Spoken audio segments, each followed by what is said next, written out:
barometer amal kita saleh tak salehnya di salat kita. Bila salat kita ikhlas dan sesuai dengan sunnah Nabi SAW, maka insya Allah amalan yang lain mengikuti.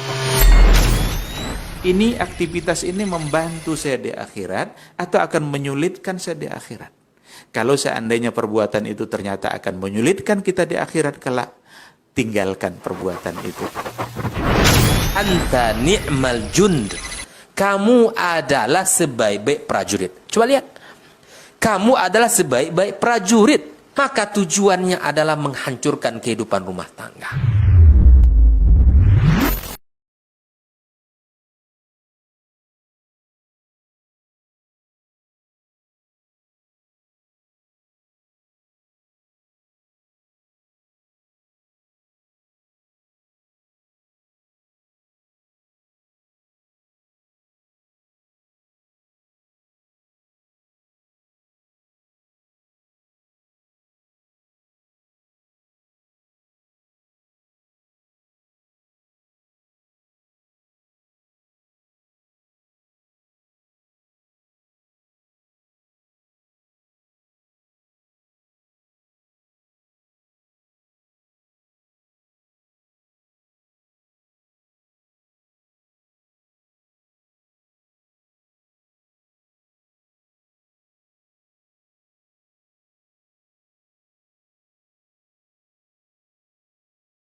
Sehingga pertama tinggi pula derajat dan pangkat kita.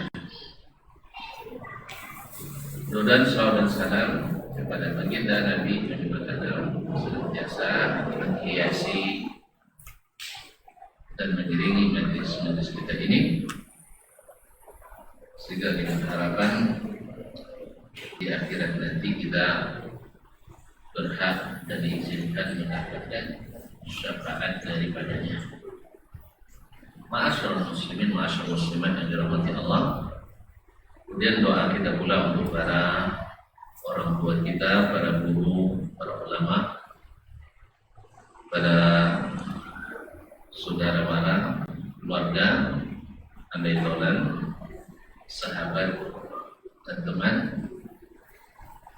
yang hidup, semoga senantiasa diberikan taufik oleh Allah SWT, dan yang sudah mendahului, mudah-mudahan Allah berikan ampunan dan diliputi dengan rahmat. Khususnya Imam Asy-Syafi'i rahmatullahi ta'ala, yang pada hari ini kita melanjutkan belajar bersamanya. Kaum muslimin, kaum muslimat yang dirahmati Allah SWT, melanjutkan pembicaraan tentang ikhtilafu al-hadis, yaitu hadis yang lahirnya bertentangan dengan hadis yang Tetapi pada hakikatnya tidaklah bertentangan. Seperti pada pelajaran sebelum ini, Nabi melarang salat di 5 waktu. Masih ingat lah? Masih ingat? Setelah Isya, Anda alhamdulillah berarti masih ingat. Setelah subuh sampai terbit matahari, dan di waktu terbit matahari. Kemudian di waktu matahari pas di pertengahan langit di siang hari sebelum tergelincir. Setelah asar sampai terbenam matahari, dan setelah ketika matahari tenggelam sampai sempurna tenggelamnya. Alhamdulillah. Ini larangan dalam beberapa hadis, tetapi kita temukan pula dalam hadis-hadis yang lain Nabi SAW memerintahkan untuk salat. Misalnya siapapun yang masuk ke masjid tidak boleh duduk dulu sebelum salat. Berarti tidak disebutkan atau tidak dikecualikan. Berarti zahirnya boleh salat setiap masuk masjid, walaupun di waktu terbenam matahari atau setelah salat subuh. Kita temukan pula hadis Nabi SAW yang mengatakan, man adraka raq'atan qabla ghurubis syamsi faqad adraka al-asrah. Siapa yang dapat satu rakaat salat sebelum terbenam matahari, berarti sudah mendapatkan waktu asar. Berarti satu rakaat kedua pas terbenam matahari di waktu yang terlarang. Berarti bahwa larangan yang bersifat umum tadi ada pengecualian. Para ulama menarik kesimpulan semua salat yang ada sebab dikecualikan dari larangan itu, dikecuali dari larangan itu. Misalnya orang yang belum salat fardu, walaupun orang sudah selesai salat asar dan subuh, tapi dia belum salat, maka baginya boleh salat di waktu yang dilarang itu. Atau orang yang masuk masjid di waktu yang dilarang itu, maka dibolehkan sholat di waktu yang terlarang itu. Apa sebabnya? Sebabnya masuk masjid. Atau setelah berwudu, orang yang berwudu setelah asar lalu dia ingin sholat sunat wudu, itu juga dibolehkan karena ada sebabnya. Oleh sebab itu semua salat yang ada sebabnya tidak diharamkan dilaksanakan pada waktu-waktu tersebut. Nah, cuman ada anjuran dari para ulama daripada kita melakukannya di waktu terlarang, maka jangan sengaja masuk masjid pas waktu terlarang, misalnya sebelum atau setelah sebelumnya atau setelah terbenam matahari. Tapi setelah asar, antara asar dan maghrib kan tidak mungkin kita elakkan kan, tapi kita biasanya aman terus ya, karena masuknya setelah azan maghrib. Nah, jadi aman. Apalagi kadang-kadang setelah qamat dikumandangkan, berarti tidak kena waktu terlarang. Wudunya juga setelah azan, tidak kena waktu terlarang. Tapi intinya kalau bisa dielakkan ya dielakkan, kalau tidak maka boleh salat di waktu itu.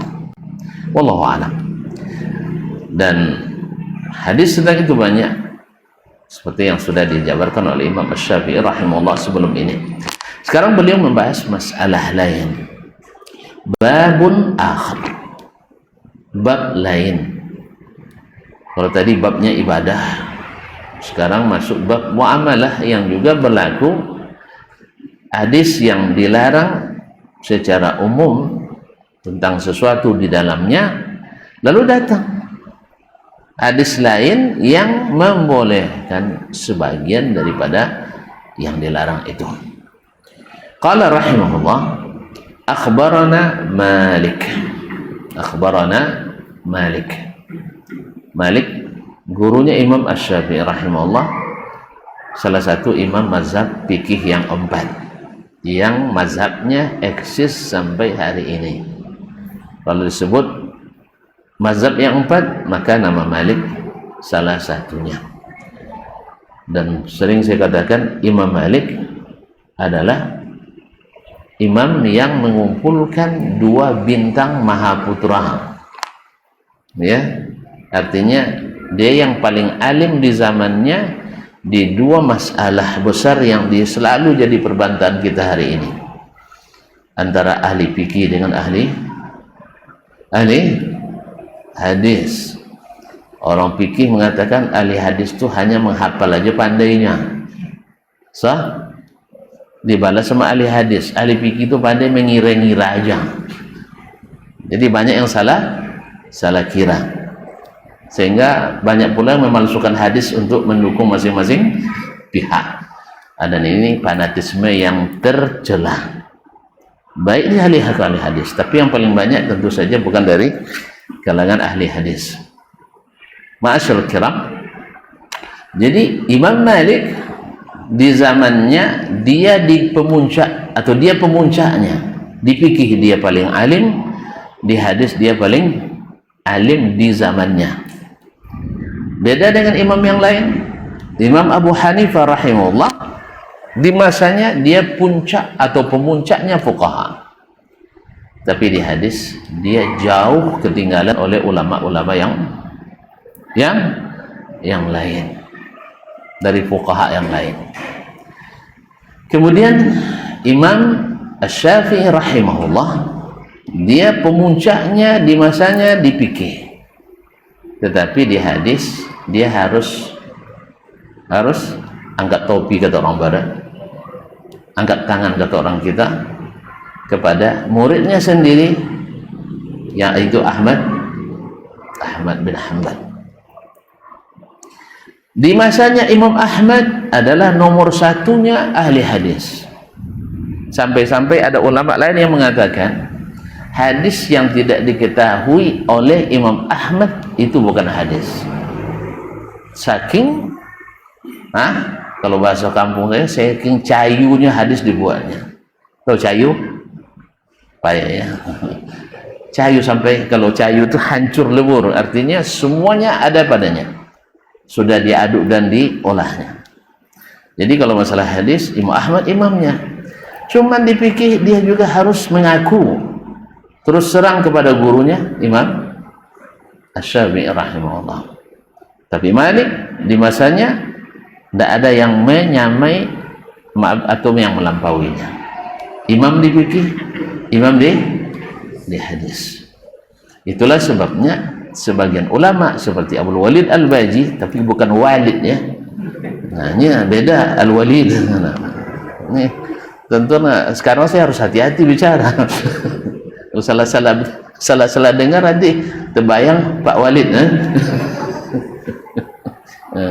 Abdul Walid Al-Baji rahimahullah ketika menasihati kedua putranya Ahmad dan Muhammad, katanya, jangan kamu berdua taklid dalam beragama kepada siapapun kecuali Rasulullah sallallahu alaihi wasallam.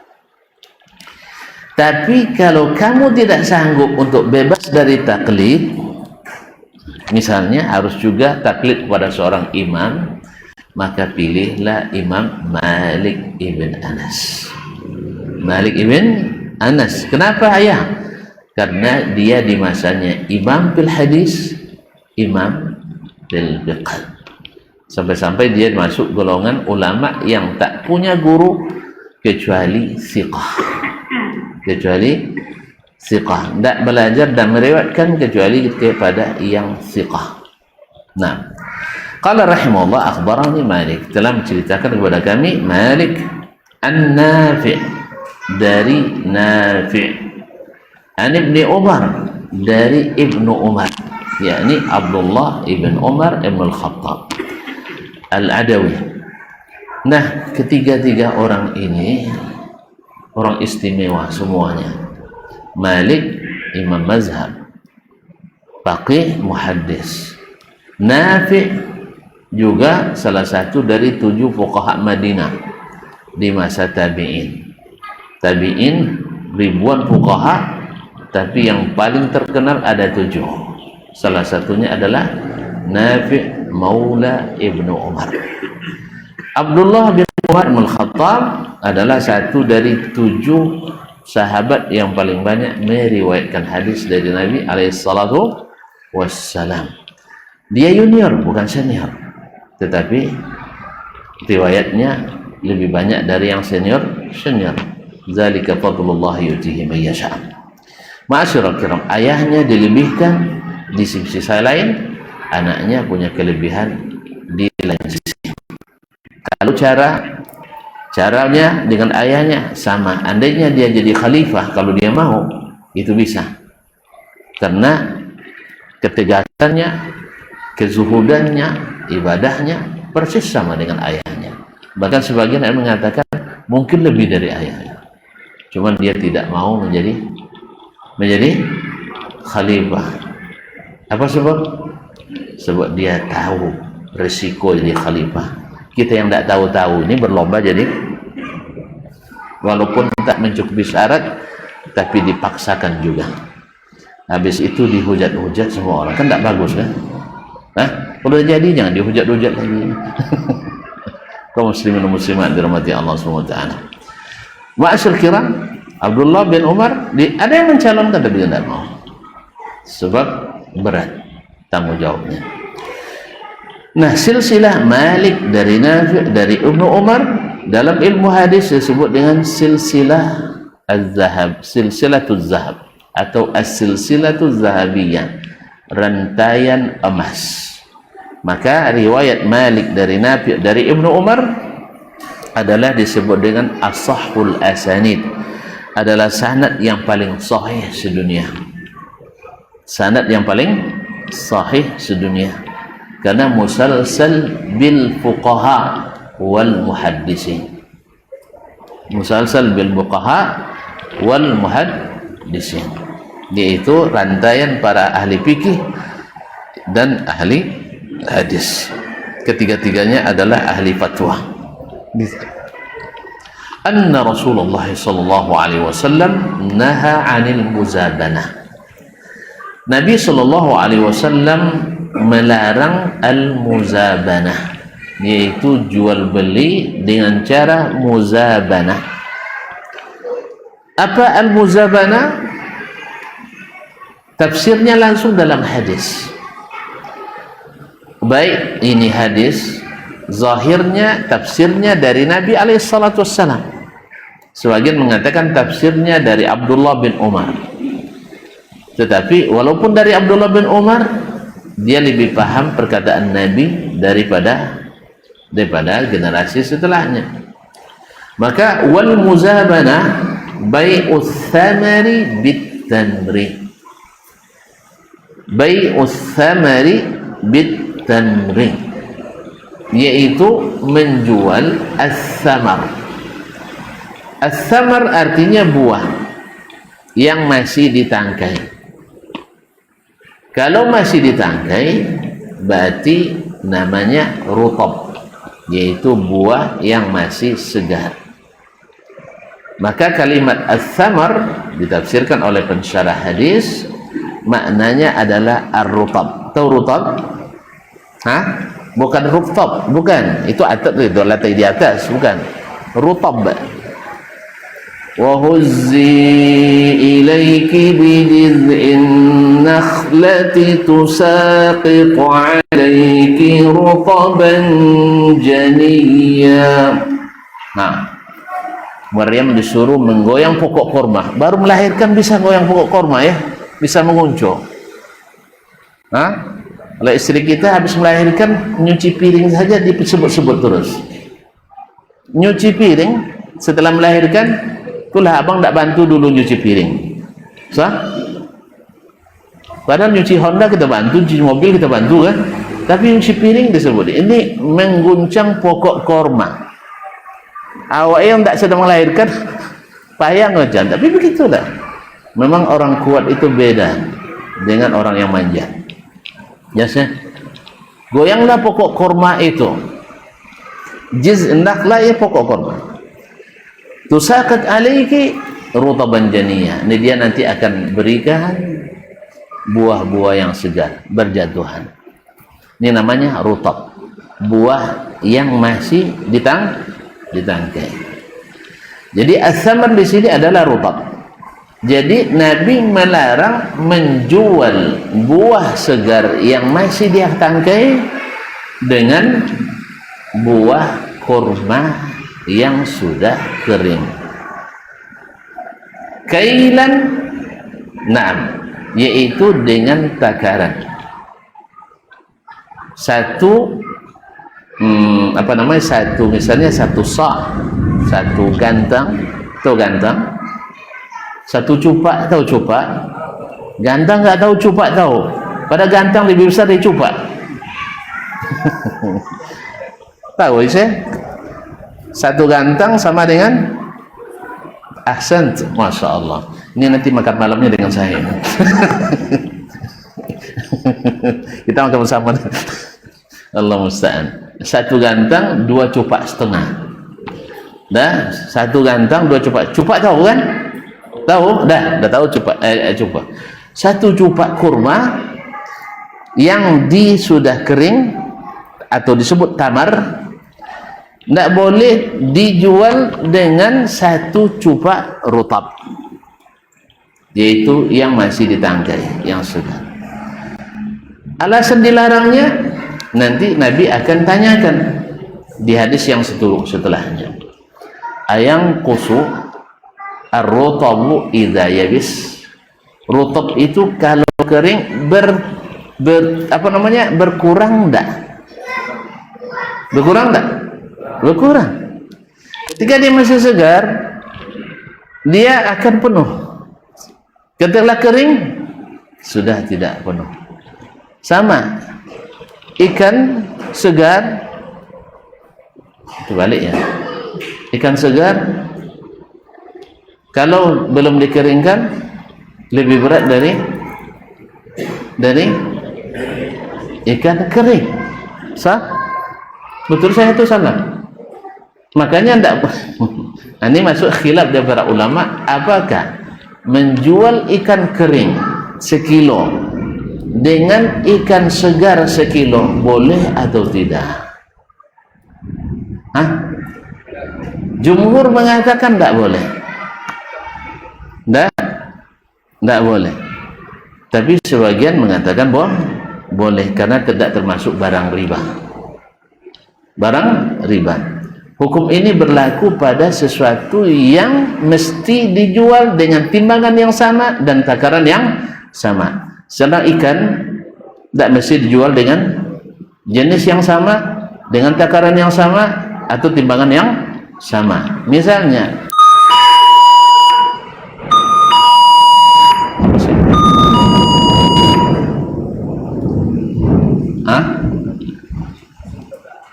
tidak ada yang paham. Alhamdulillah, untuk kita tidak paham.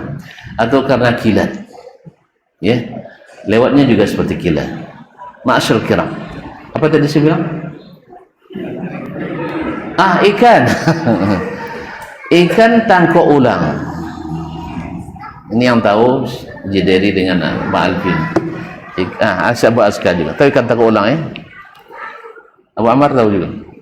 Tahu, alhamdulillah. Ikan tangkok ulang dijual dengan ikan bau, tahu ya? Mesti sama atau tidak? Mesti sama? Enggak, karena dia tidak termasuk barang ribawiyat. Tapi kalau beras, beras apa yang paling bagus?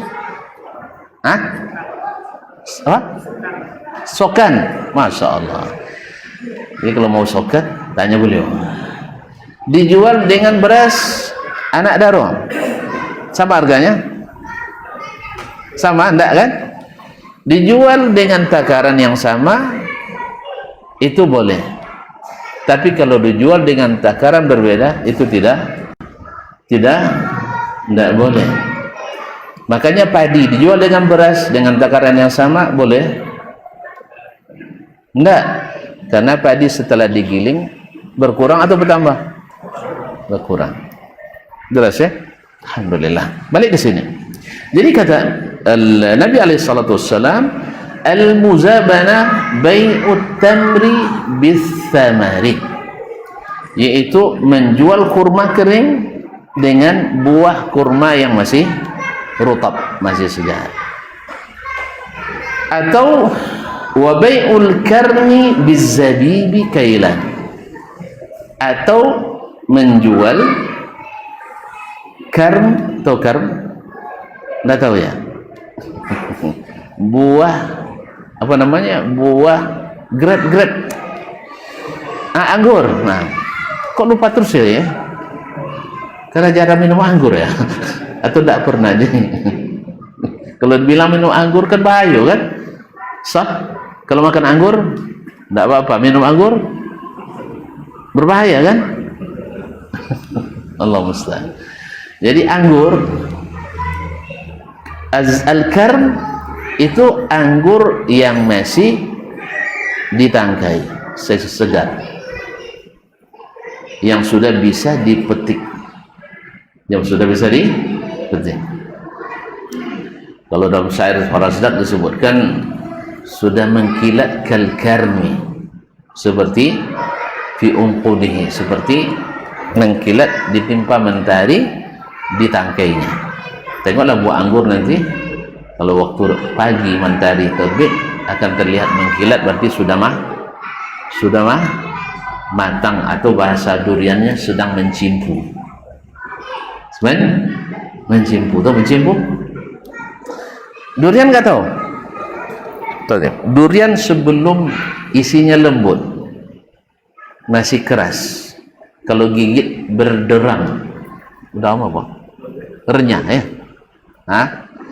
Iya. Badalam apa bahasa Indonesia? Hah? Garing karena digoreng, gitu ya, garing. Sah? Digigit itu terasa sudah manis, itu namanya mencimpu. Tentu tidak boleh berupa bahasa. Mencimpu. Jadi buah al-karm adalah anggur yang sudah mulai matang di tangkainya, artinya sudah bisa dipetik. Sedangkan az-zabib adalah anggur yang sudah kering. Maka tidak dibolehkan menjual anggur yang masih segar dan anggur yang sudah dikeringkan, yaitu zabib, dengan takaran yang sama. Apa alasan tidak boleh? Karena anggur bila sudah kering akan berkurang. Zabib termasuk satu dari 6 ar-ribawiyat, sesuatu yang berlaku riba padanya. Masih ingat? Yang 6 itu? Ulang lagi. Emas, perak, terus kurma, gandum, zabib. Zabib itu apa? Kismis. Kemudian akid. Apa itu akid? Pak Yudi kan jelaskannya. Akid adalah susu yang dikeringkan. Jadi susu itu dikeringkan, nanti bisa bertahan lama, bisa menjadi makanan pokok bagi ahlinya. Kalau kita tidak bisa. Datang Syekh Profesor Abdul Karim ke rumah saya, dibawanya akid itu dengan 2 tujuan. 1 untuk memperkenalkan, 2 ya untuk hadiah. Karena bagi mereka itu barang berharga, makanan yang tahan lama dan bergizi. Dari susu, bawanya mungkin ada sekilo kan, lumayan lah. Dasman hadza hilu, ini manis gitu. Habis itu dia di suirnya untuk saya dikasih sama saya, berpotong sedikit. Gimana, enak? Dibilang dah segan, dibilang iya, merem-merem saya makan. Masem, masem. Tapi memang terasa bertenaga, Kita nggak ada ya. Kita paling dadio, itu tidak kering, dibekukan. Dadio suka enggak? Enggak, belum jadi nenek mama. Kalau udah jadi nenek mama itu senang, yaitu makanan penutup. toppingnya ya. Sah? Kalau kita makan waktu 5, makan bajambo, mesti ada dadio. Tidak paham juga ya. Yogurt ataupun subhanallah, bukan makanan kaum kita. Kalau dadio makanan orang kita, yogurt bukan makanan kita, sah? Nah, tapi dadio makanan orang kita. Enak bagi yang suka. Nah, bagi yang suka, kata saya tadi, manis bagi yang suka. Bagi yang tidak suka, merem-melek makannya. Sama jemaah haji, ini mau haji nanti ya, ada kawan ngerjain jemaah haji, Pak, ini selesai haji ke Madinah, Pak Haji mau jadi haji mabrur enggak? Tahu enggak tandanya? Enggak tahu. Pak Haji tahu enggak ada buah-buahan yang tersebut dalam Quran? Ingat dia ada watini wa zaitun. Kalau Pak Haji mau tahu haji mabrur atau tidak, makan buah zaitun. Zaitun itu barakah. Kalau terasa manis, berarti mabrur. Kalau tidak manis, tidak mabrur. Akhirnya disuruhnya tolong belikan. Dibeli oleh kawan yang warna hijau.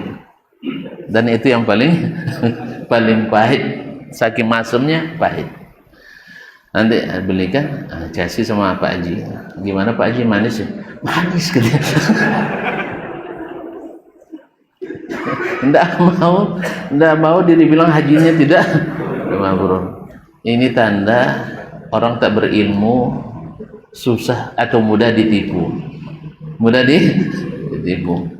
Oleh sebab itu jangan sampai berhenti menuntut ilmu. Kalau tidak ditipu-tipu orang kita. Cerita kicu di nantarang. Masa ada hubungan haji mabrur dengan buah zaitun? Tidak ada hubungannya. Tapi karena kawan ini nak nguji sampai di mana, memastikan bahwa orang tak berilmu mudah ditipu. Allah musta'an. Baik, jadi menjual kurma kering dengan rutab yang masih segar dengan takaran, itu termasuk namanya bai'ul muzabanah. Apa itu muzabanah? Minaz zabn. Waz-zabnu ad-daf'ul qawi, yaitu menolak dengan keras. Mendorong dengan keras. Kenapa bai'ul muzabanah disebut bai'ul muzabanah? Karena ini sering membuat orang saling menolak. Setelah terjadi pembelian jual beli, tiba-tiba disimpannya, akhirnya apa? Mengering itu rutab tinggal 2/3 atau 3/4. Tentu komplain dia, Syekh, ini kok kurang. Sahih? Akhirnya yang menjual tak mau membatalkan, yang membeli memaksa membatalkan, sehingga terjadi saling tolak menolak. Satu menolak melanjutkan, satu menolak untuk mengalihkan. Kita sudah sama suka kemarin. Makanya karena ini menimbulkan perselisihan, saling menolak. Yang satu nak batalkan jual beli, yang satu nak tetap melanjutkan. Ini kan sering terjadi kaum muslimin. Misalnya jual beli tanah, ruslat, tukar guling. Awalnya dia merasa beruntung, tiba-tiba tidak laku. Balikkan lagi katanya. Ini contoh kan kaum muslimin dan muslimat dalam hati Allah. Di satu tempat yang ukuran yang sama, tapi posisi yang berbeda. Nah, ini Nabi SAW menyebutnya dengan al-muzabanah, atau istilah ini sudah dikenal dengan istilah muzabanah karena saling menolak, menolak. Taib. Kemudian di hadis kedua Nabi SAW menjelaskan apa sebab ini ditolak atau diharamkan atau dilarang. Qala al-Imam Syafi'i rahimahullah, akhbarana Malik, telah menceritakan kepada kami Malik an Abdullah ibn Yazid, dari Abdullah ibn Yazid maula al-Aswad ibn Sufyan, maula Aswad ibn Sufyan, anna Zaidan Abu Ayyash, bahwa Zaid Abu Ayyash akhbarahu an Sa'd ibn Abi Waqqas, menceritakan dari Sa'ad bin Abi Waqqas radhiyallahu anhu. Sa'ad bin Abi Waqqas, tentu masih ingat kan? Beliau adalah salah satu dari 10 sahabat yang dijamin masuk surga. Wa awwalu ramin fil Islam, orang yang pertama melepas anak panahnya dalam berjihad membela Islam. Jadi sebelumnya belum pernah ada panah melesat dalam jihad fisabilillah sebelum panahnya Sa'ad bin Abi Waqqas radhiyallahu ta'ala. Nabi katakan, irmi ya Sa'ad wa ruhul qudus ma'ak. Ya panahlah Sa'ad bin Abi Waqqas, Ruhul Qudus malaikat Jibril bersamamu. Masya Allah, tabarakallah. Annahu sami'an Nabiya sallallahu alaihi wasallam, bahwa dia mendengar Nabi sallallahu alaihi wasallam su'ila an syira'it tamri birrudab. Ditanya tentang hukum membeli atau menjual kurma kering dengan atau membeli rutab dengan kurma yang sudah kering. Tamar dengan rutab. Tamar yang sudah kering, rutab yang masih segar. Faqala Nabi sallallahu alaihi wasallam, ketika ditanya, Nabi alaihi salatu wasallam menanyakan pula. Biasa mufti harus paham seluk-beluk masalah yang akan dimintai fatwa. Makanya ini salah satu cara seorang ulama sebelum menjawab dia harus bertanya, dan penanya harus menjelaskan. Makanya kalau tergesa-gesa menjawab kadang-kadang bisa berubah-ubah fatwa dalam waktu sekejap. Maka Nabi tanyakan, ayam kusur rutabu idza yabis, bila kurma rutab itu kering, dia berkurang atau tidak? Qalu, mereka jawab, na'am, pasti berkurang ya Rasulullah. Maka Nabi sallallahu alaihi wasallam jawab, fanaha an zalik.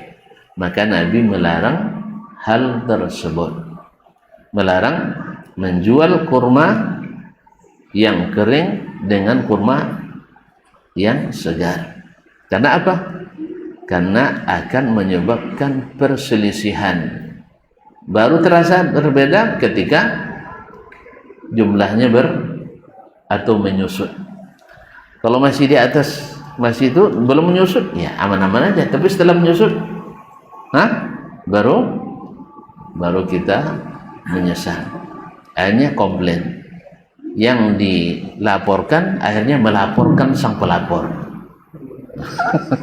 Kan apalagi zaman kita sekarang ya, banyak pelapor dilaporkan lagi. Makanya oleh sebab itu jangan sering melapor, nanti Anda dilaporkan pulang. Dah, nikmati aja lah 5 tahun saja. Kaum muslimin muslimin, ya nikmati saja. Karena kita yang mau ditipu, kasih 500 langsung pilih, sah. Ada lagi yang berani 505 rupiah, pilih yang 505 rupiah. Itu yang masalah. Makanya teman-teman jangan terima 1 rupiah pun, jangan terima dari caleg atau pasangan calon pemimpin kita. Karena kalau kita sudah korupsi, mereka akan lebih korupsi. Korupsi mati ibu paling banyak.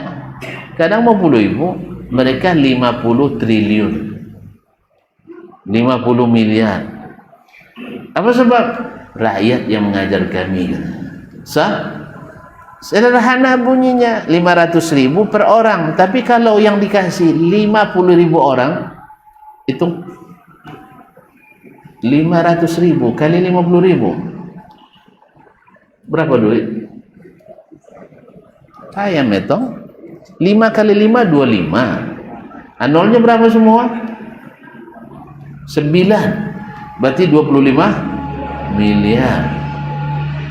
Gaji 8 juta sebulan. 8 juta kali 12. Hitung cepat. 8 kali 12 96 kali 5 Hah? Tidak sampai 0,5 miliar. Utang yang dibuat 25 miliar. Ini baru yang untuk masyarakat bawah, tim sukses. Hah? Dan ini dan itu dan sebagainya. Oleh sebab itu kita yang membuat mereka harus korupsi, karena kita sudah korupsi dulu mereka sebelum dipilih. Jelas ya? Selama masyarakatnya masih seperti ini, al jazaa'u min jinsil amal. Macam mana yang kita buat, itu yang akan kita petik. Apa yang kita tanam, itu yang kita panen. Oleh sebab itu besok jangan mau nunda. Ya, kalau perlu nanti yang jadi pemimpin kita tanpa pemilu. Saya kalau sudah tidak pakai pemilu, saya maju. Khususnya bila tidak ada lagi yang berani maju. Awak kan 2024 ini nak jadi presiden sebenarnya Ustaz ya. Cuman karena masih banyak yang maju, saya tidak mau. Karena kalau berlomba saya pasti kalah. Untuk apa? Bersusah-susahkan badan. Makanya syaratnya saya mau setelah yang lain tidak mau. Tidak pakai partai, tidak pakai tim sukses, tidak pakai kampanye. Tidak bisa Ustaz. Alhamdulillah. Tidak senang. Payah. Tidak jadi gilo. Jadi tambah gilo. Allah musta'an. Lebih baiklah. Terima kasih. Kita tutup aja Ustaz. Udah mana mandang antum? Sudah tutup aja. Oh, azan dulu. Ya, siap.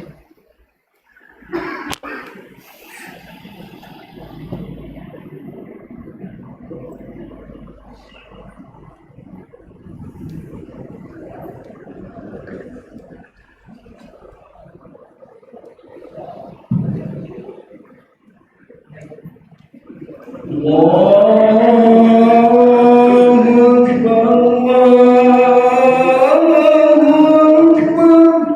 Allahu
Akbar, Allah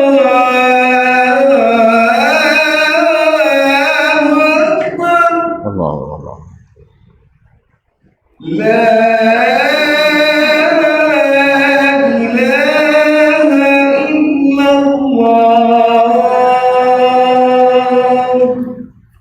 أن اللهم رب هذه الوقت والصلاة.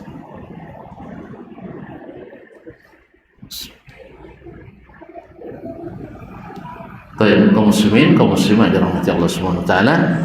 Jadi Nabi menyebutkan illatun nahi, illat larangan di sini adalah karena ada gharar di situ. Ada unsur tipuan, ada unsur taruhan, ada unsur kezaliman di dalamnya. Karena dia berkurang. Maka Nabi melarang ayang qusu idza yabis. Apakah dia berkurang setelah kering? Qalu na'am. Dia akan berkurang. Fanaha an zalik. Maka dia melarang hal tersebut. Tapi kemudian Imam Syafi'i melanjutkan tentang jenis muzabanah yang dibolehkan. Jadi secara umum dilarang bai'ul muzabanah, yaitu menjual sesuatu yang jelas dengan takaran dengan sesuatu yang tak jelas takaran atau bilangan dan timbangannya. Seperti tadi, kurma setelah kering jelas takarannya 1 sa'. Dia tidak akan berkurang kecuali dimakan. Ya, kecuali dimakan. Dengan rutab yang masih segar juga 1 sa'. Tetapi bila kering dia akan berkurang. Ini tidak dibolehkan. Tidak dibolehkan. Kapan dibolehkan? Muzabanah bila salah satu dari keduanya dibanyakkan sehingga ketika kering hasilnya sama. Itu syarat pertama. Yang kedua, tidak termasuk barang yang masuk riba di dalamnya. Kurma masuk tidak riba dalamnya? Masuk. Berarti tetap tidak dibolehkan sekalipun rutubnya dibanyakkan. Tapi kalau ikan boleh tidak? Ikan kering dengan ikan segar? Hah? Tidak. Kecuali dengan 2 syarat tadi. Hah? Syarat pertama, dibanyakkan yang segarnya daripada yang keringnya. Yang kedua, ikan tak termasuk benda riba. Tidak termasuk benda riba yang 6 jenis itu. Maka menjual misalnya besi dengan tembaga boleh berbeda? Boleh berbeda? Wajib. Sebab apa? Harga tembaga dengan besi beda. Mana lebih mahal? Tembaga lebih mahal, maka dibanyakkan besinya. Dan besi tidak termasuk benda ribawi yang harus sama takarannya. Emas dengan emas boleh dilebihkan? 1 24 karat, yang 1 berkarat. Tidak, emas tak ada berkaratnya. 1 18 karat. Boleh dilebihkan? Tidak, harus sama. Tapi kan karatnya beda, Ustaz. Iya, karatnya beda. Kalau antum mau karatnya lebih tinggi, jual yang karatnya rendah dan belikan yang lebih tinggi. Sebagaimana antum nak kurma yang segar, jual yang jual yang kering, lalu belikan dengan harga itu rutab yang masih segar. Kan boleh kan? Boleh kan? Alhamdulillah. Antum nak ikan basah, jual ikan salai. Ikan salai silai berapa sekarang sekilo? Dah lama tak beli nampaknya. Mahal. Sabah mencapai 400.000 per kilo. Iya. Masih mahal tuh, masih murah tuh. Kayaknya masih mahal ya. Nah, tapi Mana yang lebih murah salainya daripada segarnya? Salai. Ikan silais sekilo berapa basah? Tidak pernah beli juga. Ya, lebih kurang 120 sampai 140. Sah? Keringnya 400. Beda harga? Beda. Kalau nak beli yang kering dengan yang basah, boleh dengan syarat dilebihkan yang basahnya. Dan ikan tidak termasuk benda ribawi. Jelas? Jelas ya? Nak beli lengkeng dengan rambutan, boleh rambutan kering. Ada rambutan kering, keripik rambutan. Nah, boleh karena tidak masuk barang riba dengan syarat dilebihkan yang akan berkurang tadi. Nanas, sebuah nanas berapa bungkus keripiknya? Sedikit kan? Makanya keripik nanas lebih mahal dari nanas segar.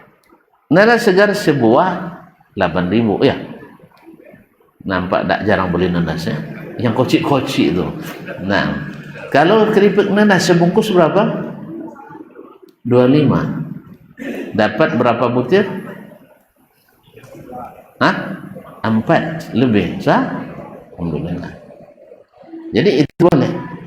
Dengan dua syarat tadi. Satu, dilebihkan yang akan berkurang tadi. Karena nanas yang 4 ini kalau dibuatkan keripik hasilnya satu bungkus, sehingga tidak ada saling komplain nanti di antara kita. Jelas? Itu syarat muzabanah yang dibolehkan.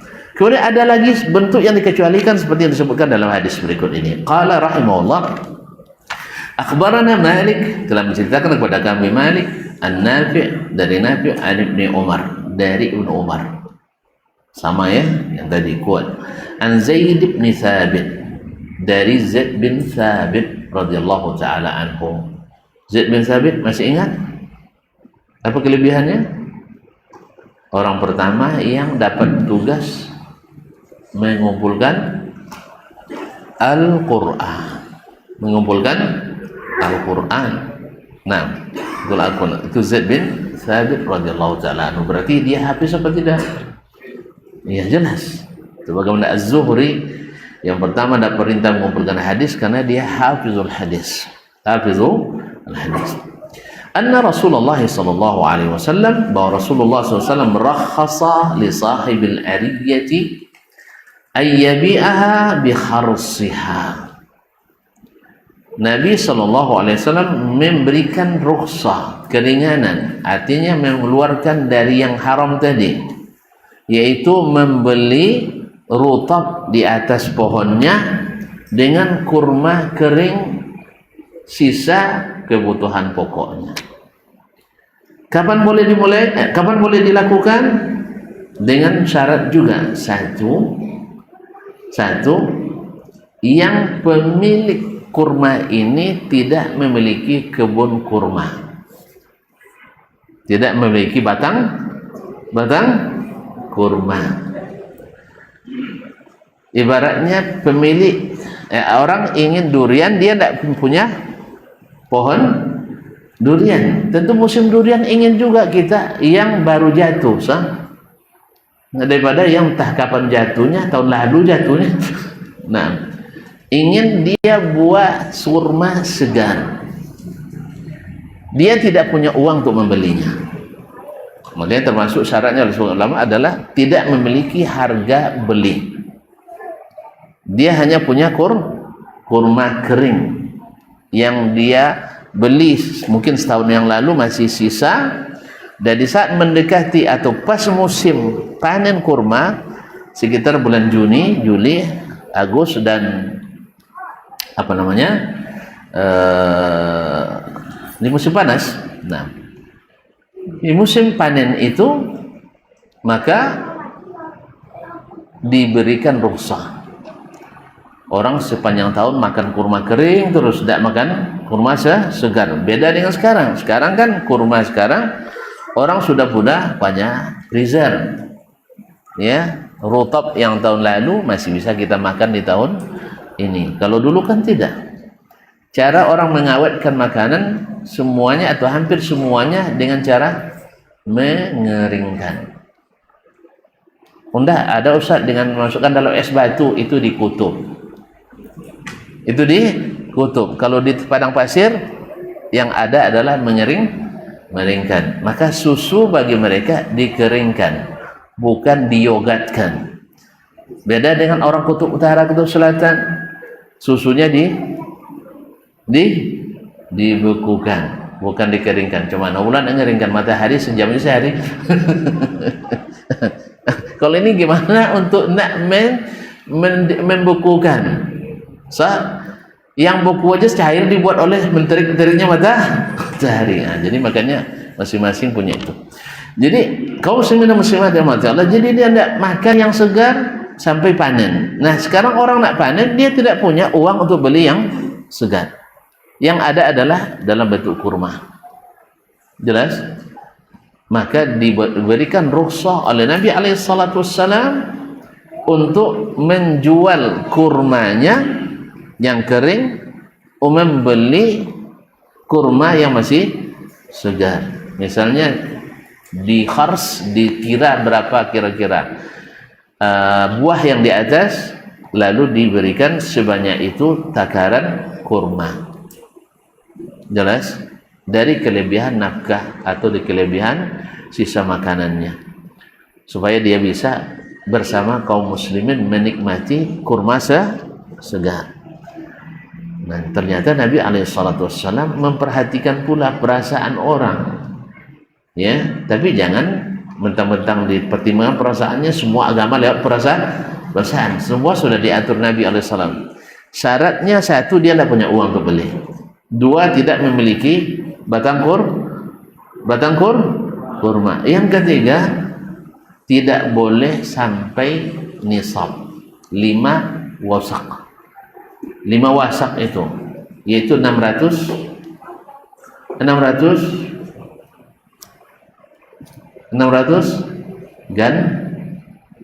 gantang sa', yaitu 600 sa' tadi. Tidak boleh sampai 600 sa'. Kalau 600 sa' lah jadi orang kaya, pengusaha kurma pula dia lagi. Nah, jadi duna khamsati awsuq. Ya, bukan untuk disimpan, tapi untuk dimakan. Dan bukan pula untuk diperdagangkan, tapi untuk dimakan. Itu namanya ariyah. Jamaknya arayah. Qala akhbarana Ibnu Uyainah. Imam Syafi'i mengatakan telah menceritakan kepada kami Ibnu Uyainah, Sufyan ibn Uyainah al-Hilali Abu Muhammad al-Makki, Az-Zuhri, dari Imam Az-Zuhri. Kalau tadi Zaid bin Thabit yang pertama mengumpulkan Al-Quran, Az-Zuhri yang pertama mengumpulkan Al-Quran secara resmi atas perintah Khalifah Umar bin Abdul Aziz. An Salim, dari Salim bin Abdullah bin Umar bin Al-Khattab, an abihi, dari bapaknya Abdullah ibn Umar, an Zaid bin Thabit, dari Zaid bin Thabit radhiyallahu ta'ala anna Nabi sallallahu alaihi wasallam rakhasa bil arayah. Nabi memberikan rukhsah untuk arayah tadi, yaitu membeli kurma kering, membeli kurma basah dengan kurma kering dengan syarat tadi, yaitu seseorang yang tidak memiliki uang untuk beli dan tidak memiliki batang kurma dan tidak sampai membeli sebanyak nisab 5 wasak. Hanya untuk konsumsi rumah tangga, bukan untuk menjadi orang kaya. Nah, qala Syafi'i rahimahullah, lalu Imam Syafi'i mengatakan, fakana bai'ur rutabit bitamri manhiyan anhu. Dulu atau kesimpulannya, walhasil, menjual rutab dengan tamar, yaitu kurma kering, manhiyan anhu, dilarang. Apa sebab? Linahyin Nabi sallallahu alaihi wasallam, karena Nabi melarang itu. Nabi melarangnya. Wa bayyana Rasulullah sallallahu alaihi wasallam, dan Nabi menjelaskan sallallahu alaihi wasallam annahu innama naha anhu, Nabi melarangnya li'annahu, karena ilatnya yang kusu idza yabis, karena rutab itu berkurang bila kering. Wa qad naha anit tamri bit tamri illa mithlan bimithl, padahal Nabi melarang menjual kurma dengan kurma kecuali harus sama takarannya, harus sama takarannya dan mesti hadir cash. Kurma dengan kurma tidak boleh ambil nanti bayar yang satunya nanti, tidak, harus sama dan harus di tempat munajazah.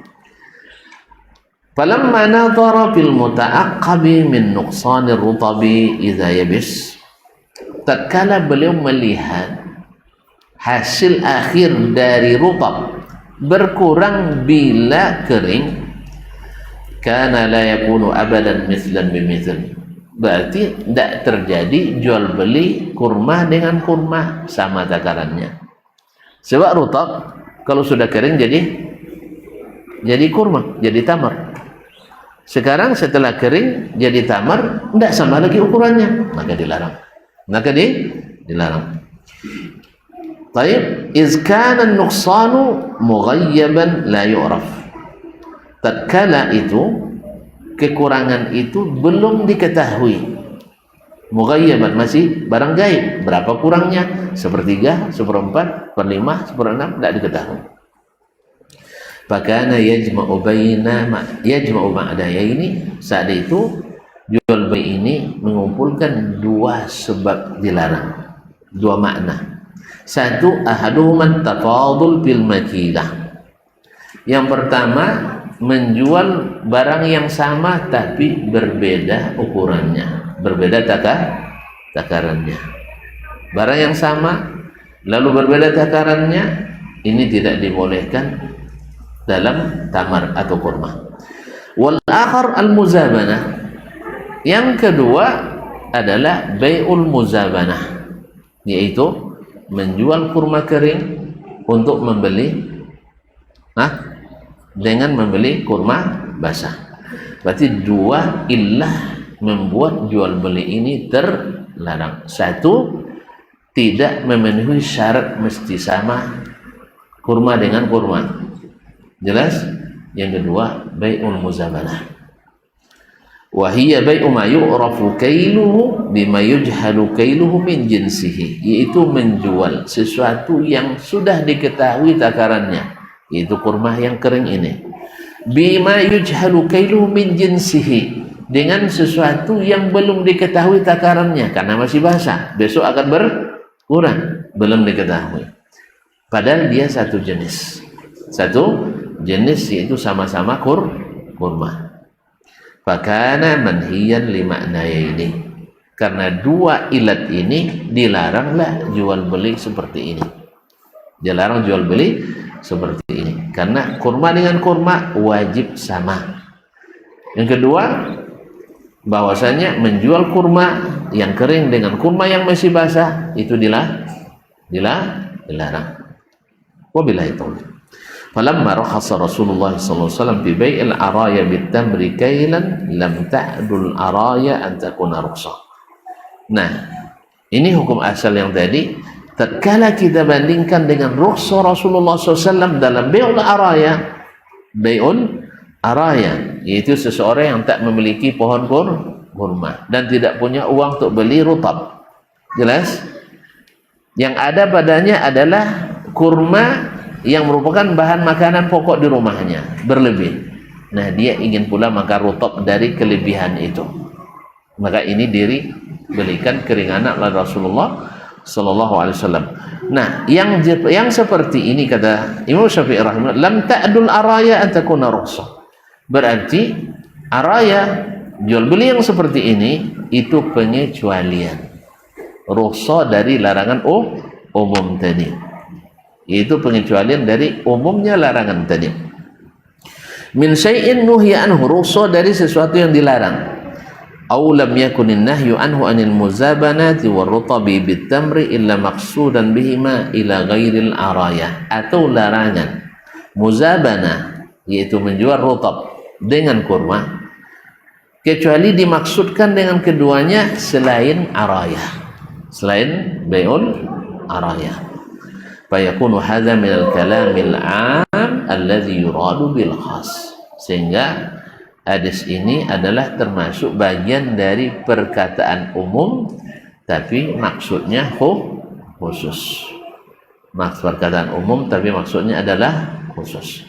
Tidak boleh menjual atau membeli rutab dengan kurma kering. Maksud Nabi adalah selain daripada ariyah atau arayah.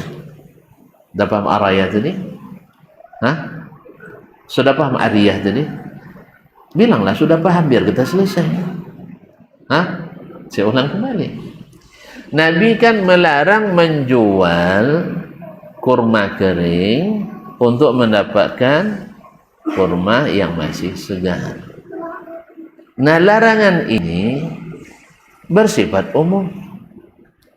Lalu Nabi kecualikan salah satu bentuknya, yaitu orang yang punya kurma tapi tak punya pohonnya dan tidak punya uang untuk membeli buah segar. Jelas? Uang nggak ada, pohon kurma nggak ada. Otomatis orang nanti tetangganya panen buah segar, dia tetap makan kurma kering. Mana yang lama kurma segar daripada kurma kering? Sedap kurma segar. Apalagi lah tiap hari makan kurma kering kan? Sah? Ibaratnya lah tiap hari makan ikan kering, sekali-kali makan ikan segar, terasa enaknya. Tuh gitu. Orang pengen mucuk semua nyawa ndak ada. Yang ada kan masin, kan salai, kan lomek, bulu ayam. Ndak ada pernah makan ikan kopi ndak buat tulang, ikan lelan, apa lagi? Tangkuk ulang. Nah, itu. Jadi kaum muslimin dan muslimat dirahmati Allah, akhirnya dibolehkan jenis ini oleh Nabi alaihi salatu wasallam. Jangan tuh bilang beli aja yang kering, saya ndak punya duit. Kan itu yang ada kurma. Dan kurma orang pun tidak mau beli lagi, masing-masing punya. Sah? Apalagi produk baru sudah mau masuk. Akhirnya mau tidak mau ini caranya dengan barter. Walaupun sebenarnya tidak melengkapi syarat, tapi khusus yang ini ada keringanan untuk memberikan kesempatan bagi orang-orang miskin untuk menikmati buah-buah segar tadi. Ini namanya pengecualian atau rukhsah. Atau kata Nabi atau kata Imam Syafi'i rahimahullah, perkataan umum tadi maksud Nabi selain arayah. Berarti ini perkataan umum tapi tujuannya khusus, yaitu yang selain arayah. Tidak meliputi segala bentuk jual beli yang dijelaskan tadi. Tidak semua bentuk muzabana. Baik, paham? Bilang cepat paham, biar kita tutup kajian kita malam ini. Saya kira tidak ada pertanyaannya, ya, karena sudah jelas. Mudah-mudahan apa yang kita dengarkan ini menambah khazanah ilmu kita dan semakin mengetahui seluk-beluk syariat ini, semakin paham betapa sesungguhnya Allah yang Maha Hikmah menurunkan syariat ini kepada kita sampai hal-hal yang sekecil itu pun diperhatikan. Oleh sebab itu tidak perlu kita mencari sebenarnya hukum-hukum di luar Al-Quran dan Sunnah Nabi alaihissalatu wassalam, baik istinbatan maupun istidlal. Kadang-kadang seperti yang terjadi, seorang pakar hukum dari Jerman membuat penelitian bahwa di Jerman itu hukum waris itu ditulis sebanyak 700 halaman lebih, tapi kasus tak pernah selesai. Hukum waris. Lalu dia teliti hukum waris dalam Islam, ayat-ayat warisan lebih kurang 2 lembar saja, tapi hukum waris tuntas dalam Islam. Akhirnya beliau kagum, ini bukan buatan manusia, buatan yang Maha mengetahui segala seluk-beluk yang membuat kita baik. Cuman masalahnya kita umat ini, akhirnya dia masuk Islam. Capek-capek bikin hukum 700 halaman, ternyata penyelesaiannya ada di dua lembar Al-Quranul Karim. Makanya bukan banyaknya yang hebat, tapi manfaatnya yang nyata yang hebat.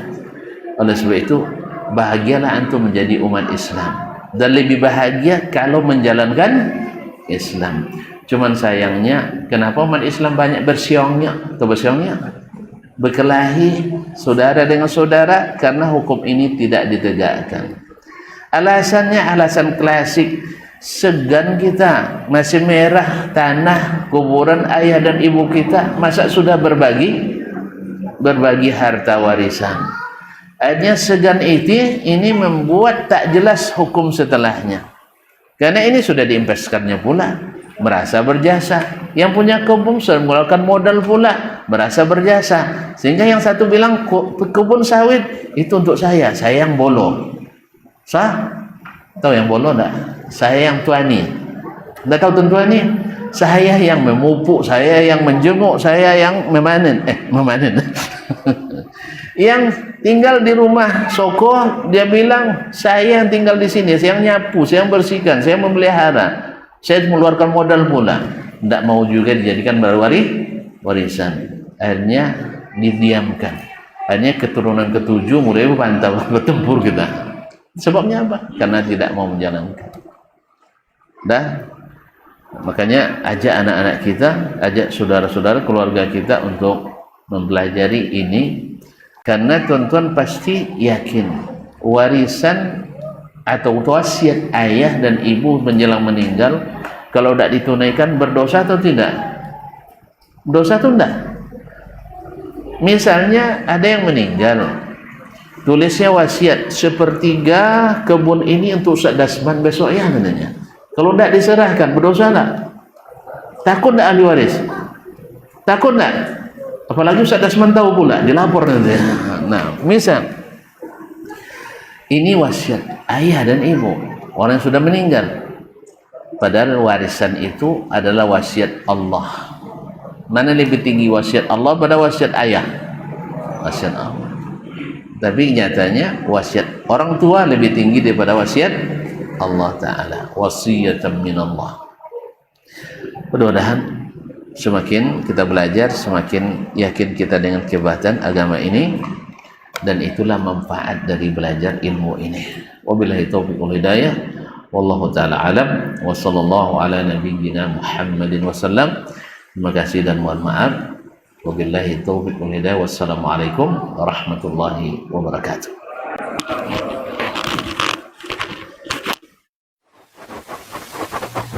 Barometer amal kita saleh tak salehnya di salat kita. Bila salat kita ikhlas dan sesuai dengan sunnah Nabi SAW, maka insya Allah amalan yang lain.